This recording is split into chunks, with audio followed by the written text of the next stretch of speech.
नारी शक्ती विधेयकाला काँग्रेसने केलेल्या विरोधाच्या निषेधार्थ शिवसेनेकडून निदर्शनं करण्यात आली। क्रांती चौकामध्ये शिवसेना जिल्हा प्रमुख राजेंद्र जंजाळ यांच्या नेतृत्वात आंदोलन करण्यात आलं। यावेळी काँग्रेसच्या विरोधामध्ये जोरदार घोषणाबाजी सुद्धा करण्यात आली। राज्यातील पोटनिवडणुकांसाठी मुख्यमंत्री प्रचार मैदानामध्ये उतरलेत। बारामती आणि राहुरी पोटनिवडणुकीसाठी मुख्यमंत्री देवेंद्र फडणवीस 2 दिवस प्रचार करणार आहेत। बारामती आणि राहुरीमध्ये फडणवीसांच्या जाहीर सभा सुद्धा होणार आहेत। काँग्रेसनं त्यांचा महिला विरोधी खरा चेहरा दाखवलाय असं म्हणत उपमुख्यमंत्री एकनाथ शिंदे यांनी टीका केली। जिल्ह्याभरात देशभरातील लाडक्या बहिणी काँग्रेसला धडा शिकवतील आणि मोदींच्या मागे उभे राहतील असंही शिंदे म्हणाले। उपमुख्यमंत्री सुनेत्रा पवार सकाळी फेरफटका मारण्यासाठी बाहेर पडले असता त्यांना एक बारामतीकर भेटले। बारामतीमध्ये स्वच्छ ठेवण्यासाठी मेहनत करणाऱ्या महिला कर्मचारी सुद्धा तिथे उपस्थित होत्या। सुनेत्रा पवारांनी त्यांच्यासोबत चहा घेत आपुलकीने संवादही साधला। संसदेमध्ये काँग्रेसनं जे परवा केलं ते पूर्ण देशानं आणि महिलांनी बघितलं। एका अपेक्षेने आणि महिला आरक्षणाचं बिल पास होईल हे वाटत होतं, पण काँग्रेसनं विरोध केला आणि काँग्रेसला जनता माफ करणार नाही असं वक्तव्य खासदार श्रीकांत शिंदेंनी केलंय। काँग्रेसच्या काळामध्ये हिरवे विषारी साप सध्या जपण्याचं काम झालंय। आता त्या हिरव्या सापांना ठेचण्याचं काम मुख्यमंत्री देवेंद्र फडणवीस आणि पंतप्रधान मोदी करतायत। त्यांना सोडणार नाही असं विधान नवनीत राणांनी केलं।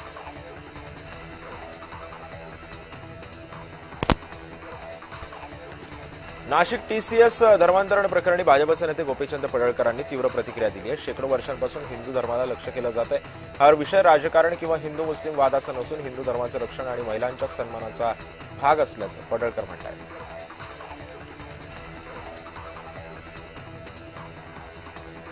आमदार गोपीचंद पडळकरांनी राहुरी पोटनिवडणुकीसाठी तालुक्यातील पश्चिम भागाचा दौरा केला। धनगर बहुल भागामध्ये समाज बांधवांच्या भेटीगाठी आणि संवाद साधला। यावेळी पडळकर यांनी अक्षय कर्डिले यांनी विधानसभेमध्ये त्यांना पाठवा असं आवाहन सुद्धा केलं आहे।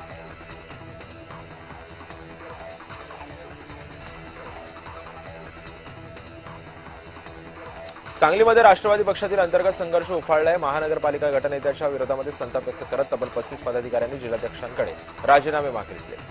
अजितदादांच्या निधनानंतर मनमानी कारभार सुरू असल्याचा आरोप केला जातोय। मोइनुद्दीन बागवान यांच्या कारवाईची मागणी सध्या होती। मुंबई महापालिकेने मुंबईमध्ये 164 अनधिकृतरित्या सुरू असलेल्या शाळांची यादी प्रसिद्ध केलेली आहे। या यादीचं अध्ययन केल्यानंतर असं लक्षात येतं की बांगलादेशी आणि मुस्लिम माफियांनी आता स्कूल जिहाद सुरू केलेला आहे। या अनधिकृत शाळेच्या मागचा हेतू काय याची चौकशी व्हायला हवी असं भाजपचे किरीट सोमय्या यांनी सांगितलं। शिंदे साहेबांना विसरलेत ते घसरले, सोबत राहिले ते मोठे झाले असं म्हणत मंत्री भरत गोगावले यांनी चेंबूरचे आमदार तुकाराम काते यांना उद्देशून उठावात सामील झालात म्हणून तुम्हाला आमदारकी मिळाली असं म्हणत चिमटा काढला।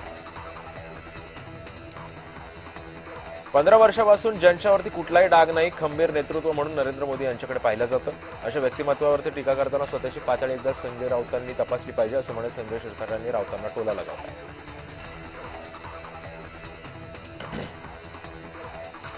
महिला आरक्षण विधेयकाला काँग्रेसने केलेला विरोध हा दुर्दैवी असल्याचं मंत्री अतुल सावे यांनी म्हटलंय। महिलांना योग्य संधी मिळावी यासाठी विधेयक मांडलं जात आहे। प्रियंका गांधींनी तरी आरक्षण त्यांना कळायला हवं होतं असं सावे म्हणाले।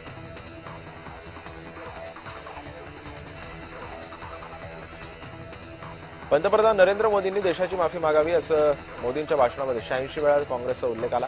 2023ला मंजूर झालेल्या महिला विधेयकाची अजून अंमलबजावणी झालेली नाही असं हल्लाबोल सुद्धा राऊतांनी केला।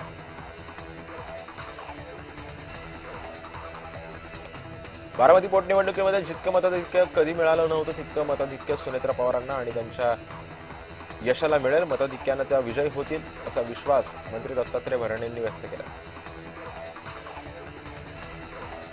मंत्रिमंडळामध्ये फेरबदल होतील, त्यात मला मंत्री म्हणून पाहणाऱ्यांच्या तोंडामध्ये साखर पडो, शिवसेनेचे पाचोऱ्याचे आमदार किशोर पाटील यांनी प्रतिक्रिया दिली।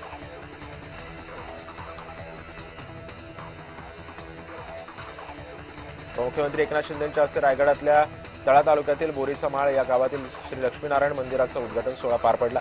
यावेळी मंत्री भरत गोगावले सुद्धा आणि आमदार तुकाराम कातेंसह अनेक शिवसेनेचे पदाधिकारी उपस्थित होते।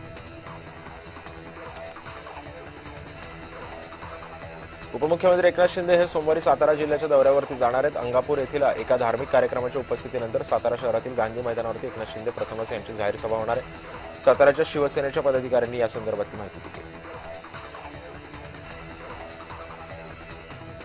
सांगली महानगरपालिकेच्या स्वीकृत नगरसेवक निवडीवरून अजित पवार राष्ट्रवादी काँग्रेसमध्ये वाद. पक्षातून आपली नावाची शिफारस असताना गटनेते मोइनुद्दीन बागवान यांनी आर्थिक व्यवहार करून स्वीकृत नगरसेवक दुसऱ्या व्यक्तीला विकल्याचा दिगंबर यांनी आरोप केला. महिला आरक्षणासंदर्भामध्ये अजून विधेयक पारित होऊ शकलेलं नाही, त्यामुळे आरपीआय असंतोष आंदोलन करणार आहे. पश्चिम बंगालमध्ये आमचा भाजपला पाठिंबा आहे. महिला आरक्षण बिल पास न झाल्यानं महिला पश्चिम बंगालमध्ये भाजपला मतदान करतील आणि ममता बॅनर्जींना विरोध करतील, असं वक्तव्य रामदास आठवले यांनी केलं.